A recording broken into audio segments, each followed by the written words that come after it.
มาค่ะวันนี้มากินโหนงจำแจวเด้ออืม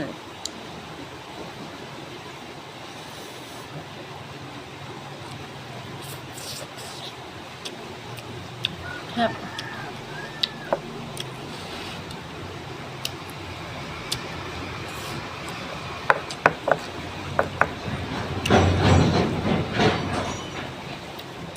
โดนมากินกันหนึ่งแซ่บอยู่นะอืม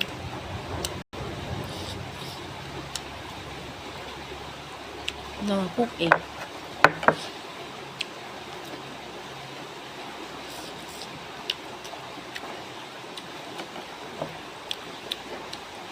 อืม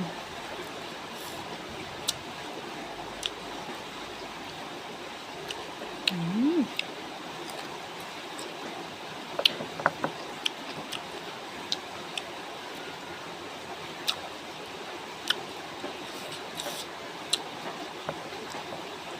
ถ้ามีหลายคนกินน้ำที่แซ่บกว่านี้หรือผู้เดียวกินอืม